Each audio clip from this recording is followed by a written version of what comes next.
Hey guys, it's good to see you virtually.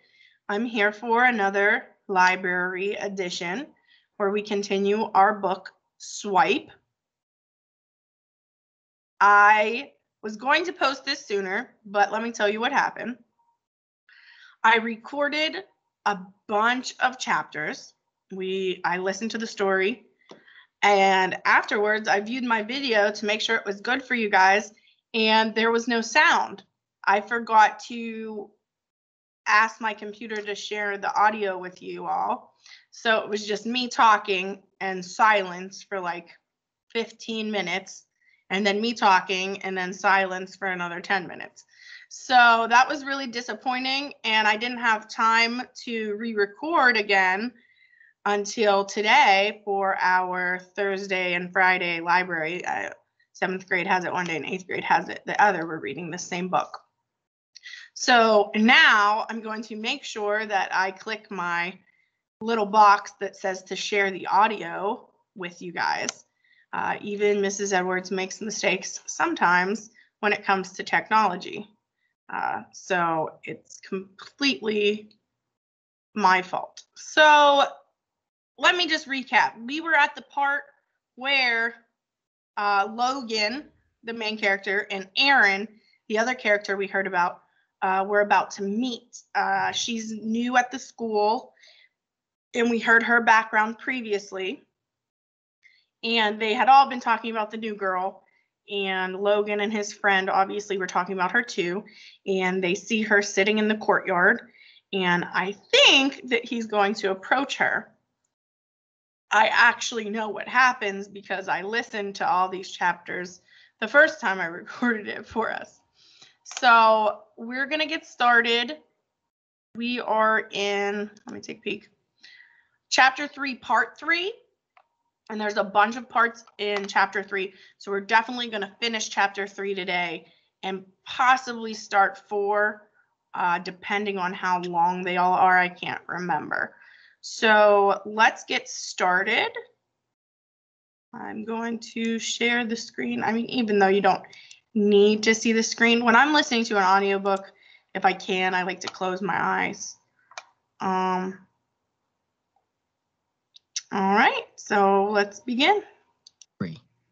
Halfway across the lawn, Erin sat, totally inside her own head, playing through what she'd discovered the night before. My dad is a... She felt the words form on her lips, but didn't speak them aloud. This was her secret, not even hers, in fact, but her father's, and her father's alone, if it was anyone's at all.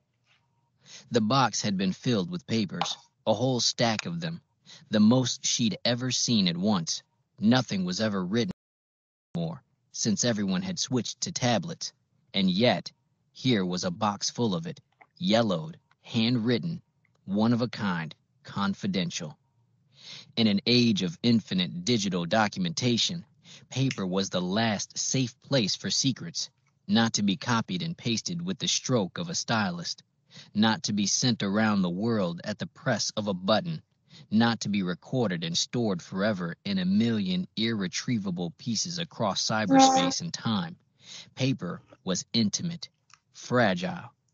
Her fathers spoke of things she never knew existed, of the Eyes and Ears Bureau where Mr. Arbiter worked within the Department of Marked Emergencies, of missions he'd been on, surveillance he'd taken, people he'd locked away.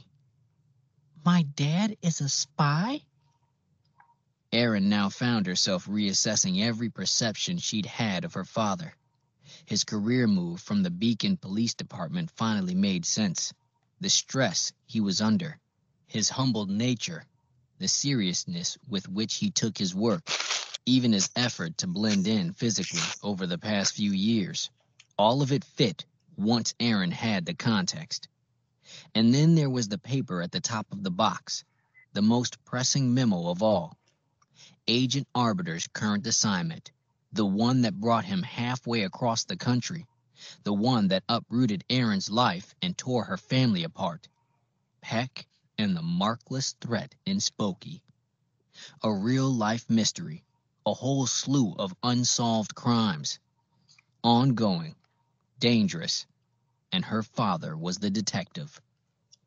She had just begun to wrap her head around it when out of the corner of her eye she saw a short, skinny, jumpy boy with dirty blonde hair approach and heard him say in a quiet voice, "Hi, I'm Logan. You're Aaron, right?" But in that moment, the class bell rang across the field, and Aaron did not answer, and Logan went red and hurried away. 4.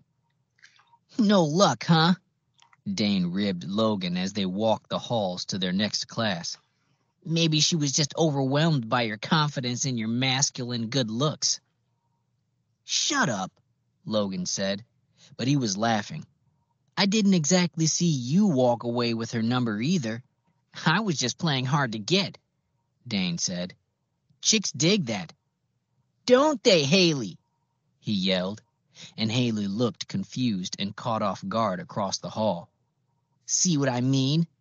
Science and Tech Lab would have been beyond boring if Dane and Logan hadn't been joined by class president Tom Dratch, who fed off Dane's sarcasm and turned the two of them into an unstoppable comedy duo intent on getting Logan detention for laughing. It turned out Haley was in the class too, as was her friend Veronica, and from across the room they quickly became the source of Dane and Tom's comedic material for the day. Having grown up just a bit bigger and stronger than the other girls at Spokey, it seemed that every semester Veronica tried a new sport only to become the best at it. So far, she'd been Spokey Middle's MVP in soccer, field hockey, tennis, lacrosse, and softball. She was taller than any of the boys in the grade, had coarse black hair and wide shoulders, and always dressed in a sports uniform. Before class started, Dane and Tom asked her if she planned to join the boys' football team this year. Tom said they needed a new quarterback. The boys all laughed, but Logan got the impression that Veronica was genuinely interested.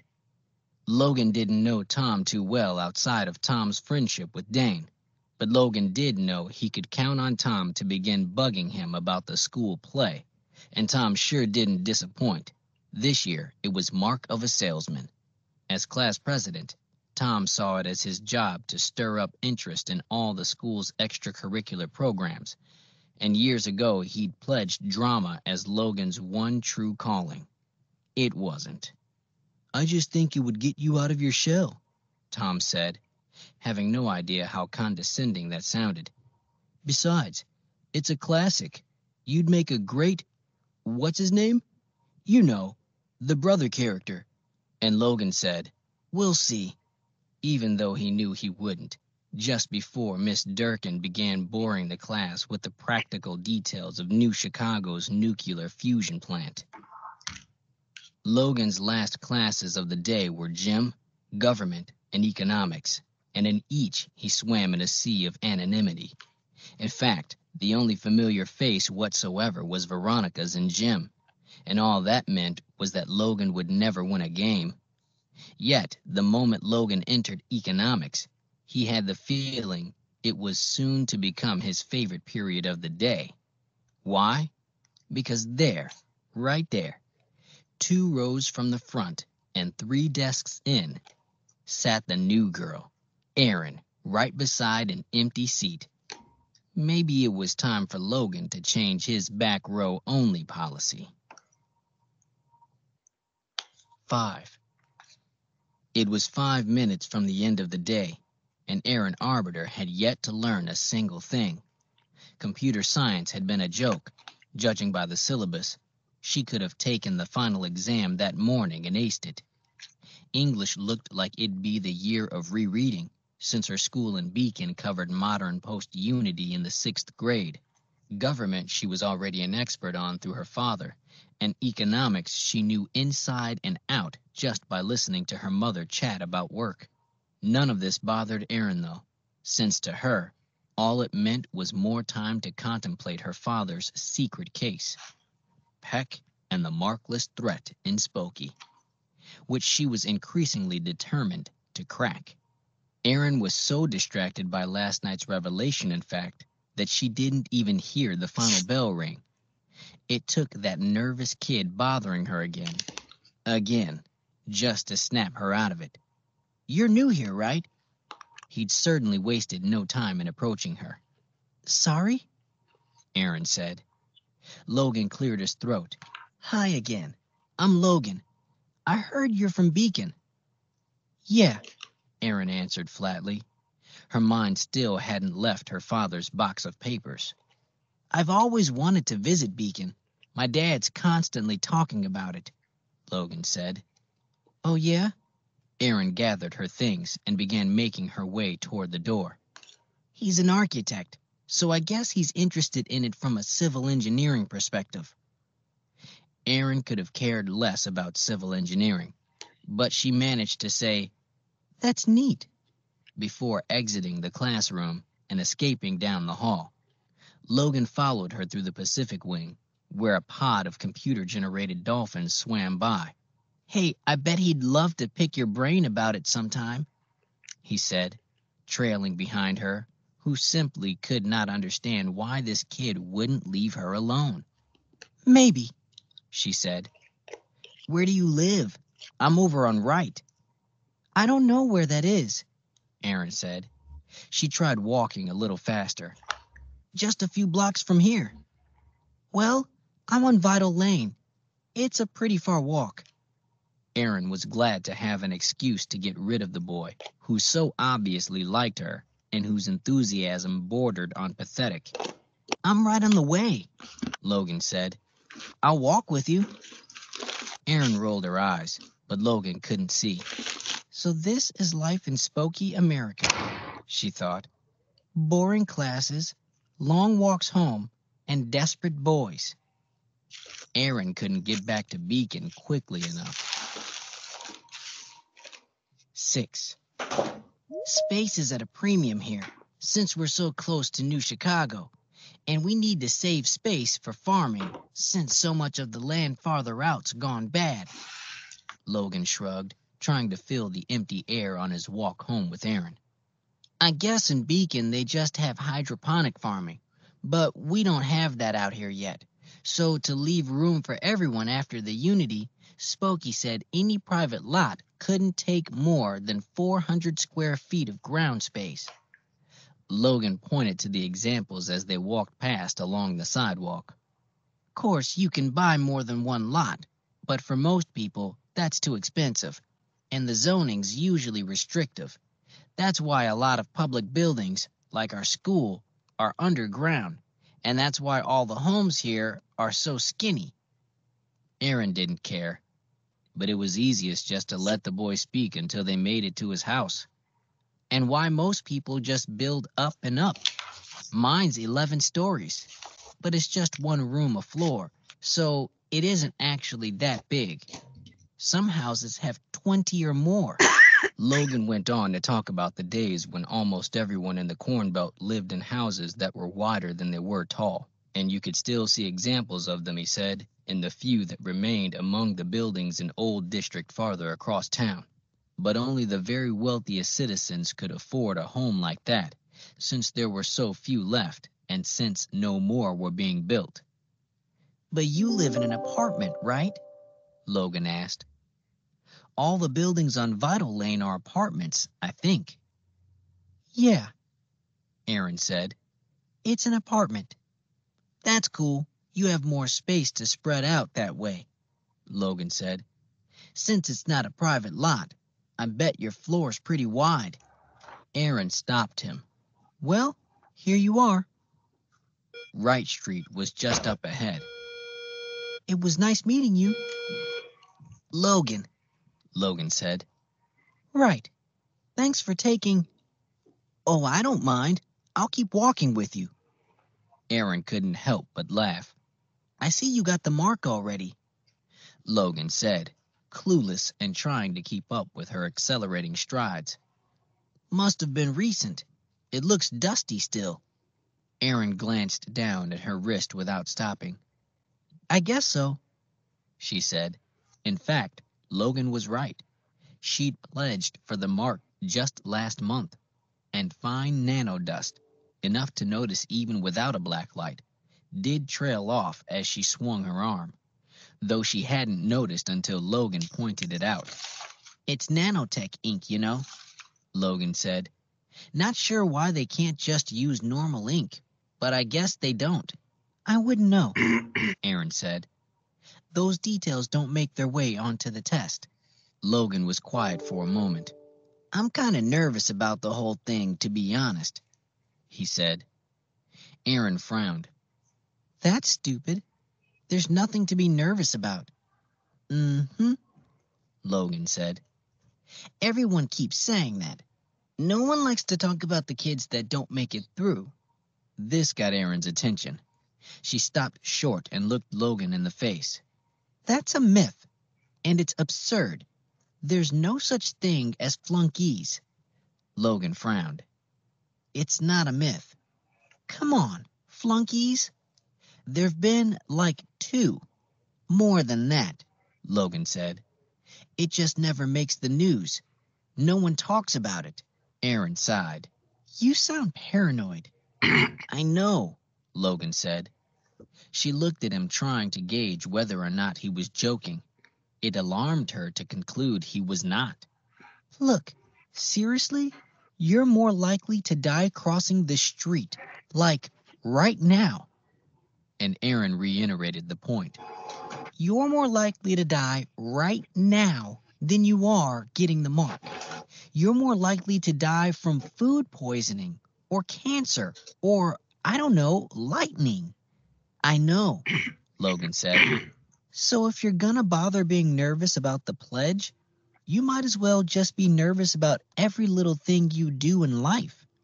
"I am," Logan shrugged. The indifference in his tone was suddenly infuriating. "You're not gonna die from getting the mark," Aaron said forcefully. "Everyone got it when the program started. Millions of people in the AU, millions more in the EU. They're all fine. And the kids who turn eligible each year are fine too. We've all heard the rumors about flunkies, but honestly, that's just ridiculous." She wasn't sure exactly what frustrated her so much about the turn in their conversation, but Aaron found herself feeling increasingly defensive. "Sorry, I know your dad works for Dome," Logan said. And in fact, that was it. That was what irked Aaron so much about what Logan was saying. "Yeah, so what?" she said, admitting nothing. The last thing she wanted was to get into a conversation about her father. His secret was so fresh on her mind, she didn't trust herself not to slip up and reveal something about it, even to this stranger. "Well, I'm not questioning it or anything. I mean, Dome's great and all. I don't know. I just don't think it's unreasonable to be a little nervous about it." Aaron didn't blink. "It is unreasonable. No one actually dies from the pledge, okay?" Logan looked away. He shrugged and was quiet for a moment. "My sister did." 7. The morning. Okay, so let's recap a little bit. We had chapter 3, part 3, 4, 5, and 6. And I feel like a lot of information was covered in just those couple of parts. Logan approached Aaron. The bell rang. Went on about Logan's day. Excuse me. Then eventually, he kept bugging her. They are presenting him as being annoying to her. And finally got to talk with her at the end of one of his classes, started walking home with her. Like, clearly he wants to talk to her, and she's just very not interested because she's thinking about the documents and the information that she found in her dad's box. Okay, and she found out he's some kind of a spy, and he's here in Spokey. I guess that's the town's name, Spokey, working on some kind of a undercover mission. So they're talking about getting the mark. Aaron's convinced, there's nothing wrong with getting the mark. It's a common thing. Everybody does it. And now Logan has told her that when his sister went to get the mark, she never returned. And I don't think she's going to take that too kindly, because she thinks everything's good to go, nothing fishy. So we are going to listen to chapter 3, part 7, because I've been posting every other week. So that way you have enough to listen to. All right, so let's continue. I am super, super into it. I really like it. So I hope you are too. So let's share it again. Share my audio. Morning of Lily's 13th birthday, it was Logan's job to corral the guests and family. His sisters. Being 8 at the time, and the youngest of his relatives by several years, he'd been sent to bed long before the previous night's festivities had died down. And while Logan had managed to spend half the evening sitting with his ear to the floor, listening to the laughter and music and chatter leaking from every level of the house, by the time the sun rose, he was still easily the best rested and first one up. So Logan went floor by floor that morning, banging on doors, switching on lights, throwing open curtains, and jumping on beds until every last guest was wide-eyed and vertical. "Get up! Get up! It's Lily's birthday," Logan said to his Aunt Susan and Uncle David. "It's Lily's birthday. She's 13, he said to Grandma. "Today's the biggest day of her life," he said to his cousins Selma and Jake, without quite knowing how right he was. So the family gathered around the kitchen table, groggy but excited for the day. And Lily's best friend Daniel even stopped by on his way to school. Mom was making pancakes and French toast, and everyone who wanted it was welcome to leftover cake. Aunt Susan and Uncle David were the owners of a bakery over in New Chicago, and every year for Logan's and Lily's birthdays, they would bake a particular treat. Usually they'd bake black forest cake, or cheesecake, or chocolate mousse cake, or angel food cake. But this year's was special. This year's, double layered and the size of 4 or 5 dinner plates, had been crafted precisely to look like an enormous, hand, palm up, with an elaborate speckled pattern tattooed in frosting on its wrist. This had been the source of much merriment the night before, of course, for as unappetizing as the cake looked to Logan, not even he could deny the craftsmanship involved in designing a cake that looked so much like the hand of a marked. Desserts like this were not unheard of at a 13th birthday celebration, but they were something of a novelty otherwise, and since Lily was the first in Logan's family to turn in some time, its design was new to him, and revolting. So as excited as he had been for his sister's big day, when his aunt gave him as a treat the entire pinky the night before, Logan couldn't bring himself to eat a single bite. This morning, Logan helped himself to a pancake and sat at the table quietly enjoying his family's excitement. He dangled his feet off the chair as he carefully drowned each bite in a plate-sized lake of taste-enhanced nano syrup, and he waited for Lily to join them. "So, she have any plans for a job?" Aunt Susan was asking, between bites of cake thumb. "Not yet," Dad said. "But she's looking. We don't want to rush her at all." "I'm just glad she can run errands for us now," Mom joked, and everyone laughed. "Yeah, I'm sure that's just what she wants to think about on her big day," Uncle David said. "Chores, real nice." Out of the laughter, Grandma spoke quietly, but her voice cut through the room and commanded attention. "Shame on you," she said. "All of you. How easily you've forgotten about life before the unity, before Lamson and Silas over in that awful EU. It's not a joke." "We know, Grandma," Cousin Jake butted in. Paper money, citizenship from birth, walks to school in the snow, uphill, both ways. The family all chimed in, talking over one another and laughing. Grandma's reminder of the old ways was one they'd heard 100 times.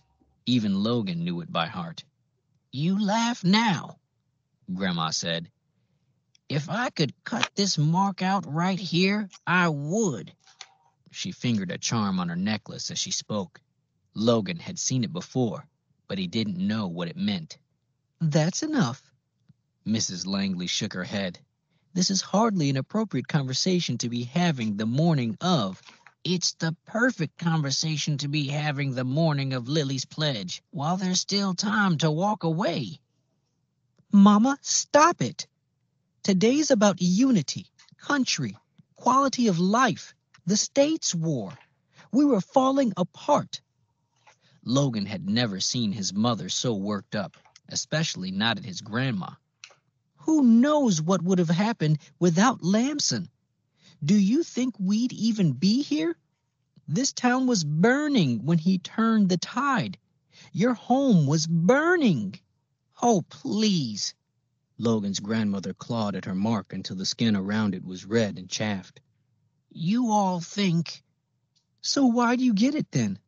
Aunt Susan interrupted. Why not just turn it down and live with the rest of the bums on Slog Row? Huh? Think we would have missed you too much? Well, if I had known then what it was starting. Mama, I can't believe that you really think this morning is the best time. But then Lily entered the kitchen. Let her finish, she said. Grandma's right. It's important. I'm finished, sweetheart, Grandma said. And then she was silent, and she stared again at her own mark, remembering. It's all good review for the test anyway, right? Lily said, lightening the mood. And everyone laughed nervously and looked at their own marks and ate. And it was true what his mom had said, that in the years before Logan's birth, before General Lamson came along, his family and all the families in Spokane had suffered, had feared for their lives. There wasn't a year in school Logan wasn't reminded of this, of the war his generation was born into but just barely remembered, when states still divided the continent and fought horribly among themselves over things as simple as economics and religion and basic human rights. Logan couldn't remember which state his would have been. Wisconsin, maybe? Minnesota? They'd all been called such strange things. Even the American Union had a weird name, the United States, as if separate states could ever be united. But was it also true what his grandmother had said, had always said, about life being better before the unity? It was hard to imagine. In school, the lessons stopped short of any real exploration of the topic. They simply didn't teach the time before the war, except to say that everything about it had led to the fighting, to the chaos, was worth forgetting and never repeating. On the internet, Wikipedia articles that might have explained the era were perpetually under construction or down for maintenance, even when the rest of the web worked fine. And whenever Logan got up the nerve to ask a parent or teacher about it outright, whenever he wondered, innocently, curiously, what possible advantages the old government might have had, or what details separated the myriad religions prior to the inclusion, he would be told only not to worry, that it was best this way. No doubt about it. But can't you just give me a straight answer? Logan would ask. The adults would grow nervous and say quickly, You just never know, Logan. You just never know which walls have ears. So in this way, over time, Logan was made to forget his lingering questions of long ago. And Grandma was the only person he'd ever known to say a single negative thing about it. At this point, of course, he and everyone else chalked up most of what she said to senility. She's lost her marbles, Mom would tell Logan, but something about it was hard to ignore, even so. You don't want to be late, Dad said to Lily finally. Once the mood was back to bright and the chattering around the table returned to its frenzied clip. This is indeed the biggest day you'll have for some time. We gotta get you to the center. Lily's birthday was on a Tuesday that year, a school day ordinarily, but by law, students were exempt from school on their 13th birthday so as to facilitate the pledge. It wasn't compulsory getting the mark, but the idea of spending your 13th birthday doing anything else was unheard of. In the 10 years since it had been implemented, the mark had quickly become the capstone of a childhood well spent, the crowning achievement in a young man's or woman's life, the opening door to adulthood and independence. Logan couldn't wait to see how it looked on Lily's wrist when she got back. "Wish me luck," Lily said as she walked out the door to the center. "Good luck," Daniel said. "Good luck," Grandma said. "You don't need it," Dad said. That was the last anyone ever saw of Logan's big sister, Lily. Okay, so we see that instead of going back to Logan and Aaron's conversation in the street while they're walking, they pan to the events leading to Lily's disappearance. All right, so we got to see how they woke up that morning, what was going on. Lily was ready. Grandma was talking about the times before the unity, which is what they have now, the unity. And you see they go back to like the world we know today with the United States and stuff. And apparently it's a big secret what happened and what was leading up to the unity. So I hope that they shed more light on that. I bet they will. I saw a little foreshadowing in there where they're speculating that there's something else going on. And poor Lily, I want to know what happens to her. So that was the end of that was chapter 3, part 7. Unfortunately, I don't have any more time for recording now because I have a in-person class about to be here. So we'll have to listen to chapter 3, part 8 next time. But I feel like we covered a decent amount. We've been recording for like 35 minutes-ish. So I will see you guys later. And I hope that you're enjoying the story. I'm really liking it. All right, so I hope that you all have a good rest of your day, whenever you watch this video. And we'll continue on next time. Thank you.